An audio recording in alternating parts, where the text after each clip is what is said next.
and keeping the pulpit pure, contrast that a little bit to keeping your own personal devotional life pure, because those two could easily blend together. So what have you done to make sure, in order to keep the pulpit pure, you've also kept your own personal relationship with the Lord pure? Well, I never study before I have my quiet time. And Jimmy's the same way, and I know this. I'm a Christian first.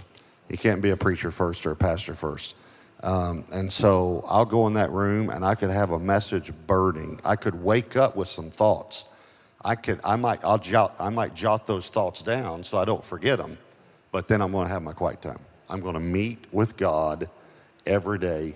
And even when I'm meeting with him, you know, I may see a facet that I think, oh, that'd be good. I'm going to jot it down, and I'm going to go back to have my quiet time.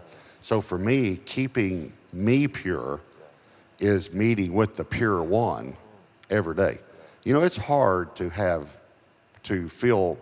pride. I was trying to think of how to say this in a really good way. It's hard to have pride when you're in his presence. Yeah. Have you ever noticed that? It's hard to think that you're big when you're looking at his toe, you know. And it's only part of it. You can only see one of those little bitty lines on it, you know, of his toe print, you know.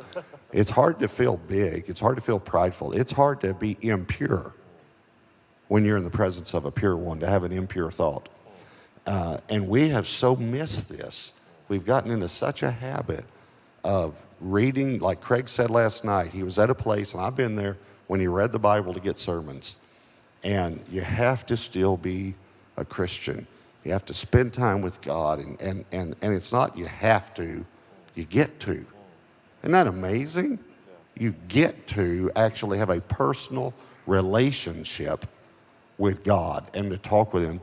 And that to me is what has kept me sane over the years, is meeting with the sane one.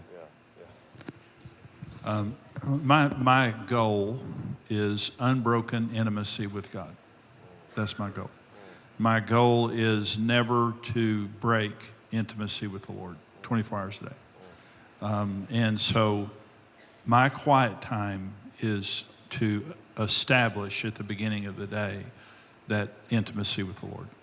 And when I say intimacy, I just mean the worship, the hearing his voice, reading the word, praying, but my prayers begin in the morning, but my goal is intimacy all day long.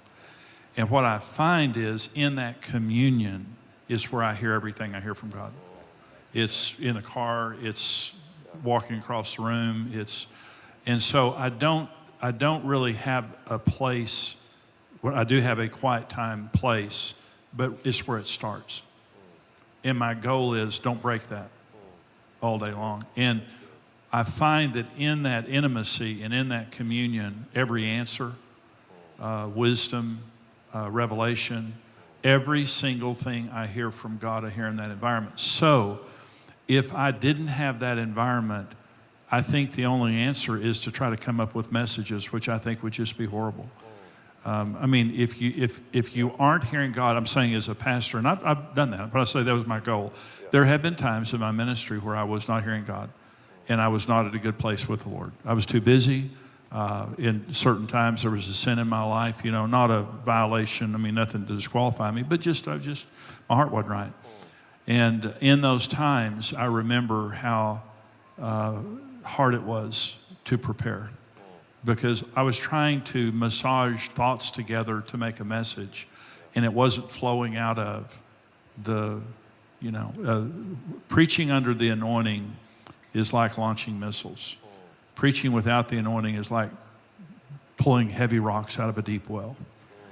And the words don't flow. They just are you have to force them. So I want messages that flow out of that intimacy. And my quiet time is what establishes that. And if there is something that I feel like is wrong with me and God, that's where I deal with it, is in that quiet time. But I just feel like with Pastor Robert, I just don't know how to do what we do without that.